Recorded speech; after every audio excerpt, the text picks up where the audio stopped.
안녕하세요.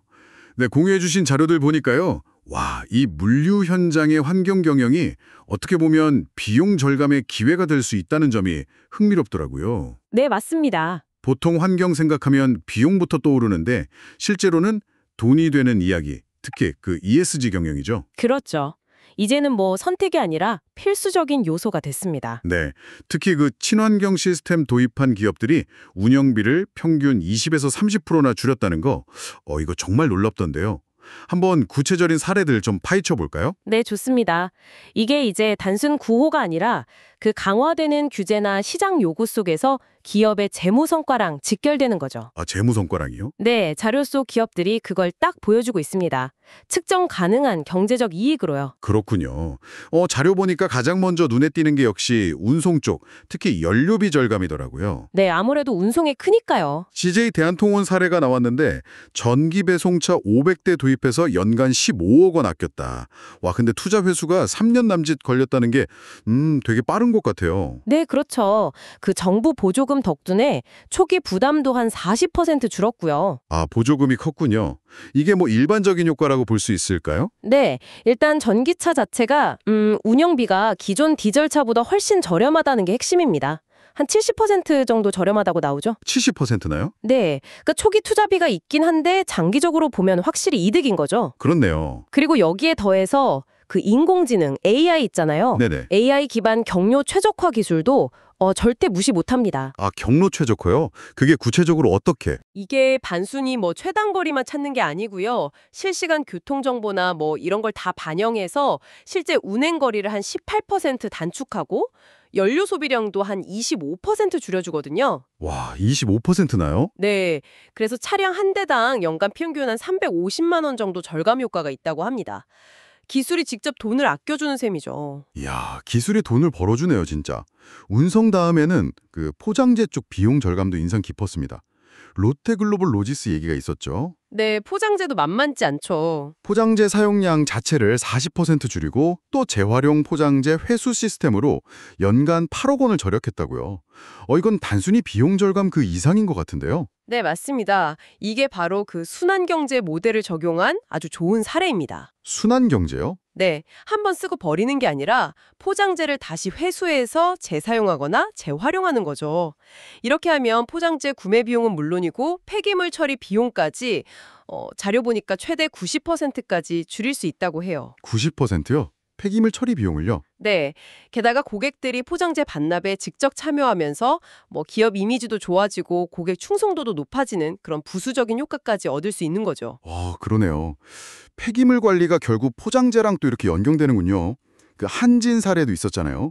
실시간 모니터링으로 재활용률을 45%에서 85%까지 끌어올렸다. 네, 맞아요. 그래서 연간 12억 원 처리 비용을 아꼈다니 와, 폐기물도 잘 관리하면 정말 자원이 될 수 있겠네요. 디지털 전환 이야기도 좀 나왔던 것 같은데요. 네, 맞습니다. 물류 현장에서 이 디지털 전환이 폐기물 감축하고도 바로 연결됩니다. 예를 들어 종이 서류 대신 전자문서 쓰면 종이 사용량 80% 줄여서 연 3억 원 정도 절약하고요. 와, 80%요? 네. 또 전자운송장 도입하면 관리 비용 줄어서 연 5억 원 절약.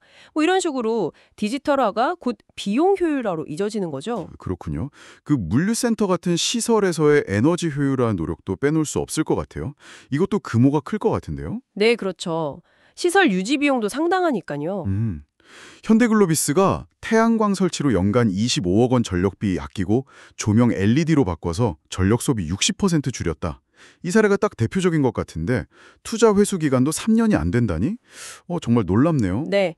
특히 그 에너지 많이 쓰는 냉장, 냉동센터 있잖아요. 아, 네네. 그런 데서는 효과가 훨씬 큽니다. 고효율 설비 도입하고 또 단열 강화하고 이런 것만으로도 전력비를 거의 절반 가까이 한 45% 정도 줄일 수 있고요. 냉각 비용도 한 30% 절감이 가능해요. 와. 중형센터 하나 기준으로 연간 한 18억 원을 아낄 수 있다니까 이게 정말 무시 못할 규모의 보물인 거죠. 야, 연간 18억 원. 정말 숨겨진 보물이네요. 이런 기업 내부 노력 말고도 뭔가 활용할 수 있는 지원책 같은 것도 있나요? 아, 네, 그럼요. 정부의 친환경 정책을 잘 활용하는 것도 아주 중요합니다. 예를 들면요. 뭐 친환경 상용차 구매할 때 보조금 주는 거라든지 물류시설에 태양광 설치 지원해 주는 거. 그리고 녹색금융이라고 해서 저금리로 대출해주는 그런 제도들이 있죠. 아, 저금리 대출도 있군요. 네. 여기에 더해서 세금 혜택도 있습니다. 친환경 차량 사면 개별 소비세 감면해주고 에너지 절약 시설 투자하면 세액 공제해주고 이런 제도들을 잘 파악하고 활용하는 기업이 당연히 더 앞서 나갈 수밖에 없죠. 그렇겠네요. 와, 정말 다양한 방법이 있네요. 듣다 보니까 DHL 같은 글로벌 기업은 이런 노력들을 다 합쳐서 통합적으로 추진해서 운영비를 20%나 절감하고 투자 수익률, ROI가 150%나 나왔다고 하던데요. 네, 맞습니다. 역시 단편적인 시도보다는 종합적인 전략이 핵심인가 보네요. 정확합니다. 이게 뭐 하나만 해서 되는 게 아니고요. 단계적으로 접근하되 철저히 데이터에 기반해서 성과를 관리하고 또 정부 정책을 지렛대 삼아서 활용하고 고객과 소통하면서 가치를 높이는 이런 통합적인 접근이 꼭 필요합니다. 통합적 접근이요. 네. 특히 앞으로 그 EU의 탄소 국경 조정 제도 CBAM이라고 하죠. 네, 들어봤습니다. 수입품의 탄소 비용 매기는 거요.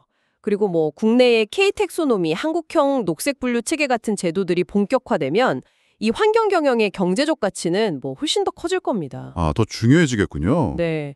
이건 더 이상 그냥 비용 문제가 아니라 기업의 경쟁 우위를 확보하고 새로운 가치를 만들어내는 기회가 되는 거죠. 오늘 이렇게 쭉 이야기를 나눠보니까요.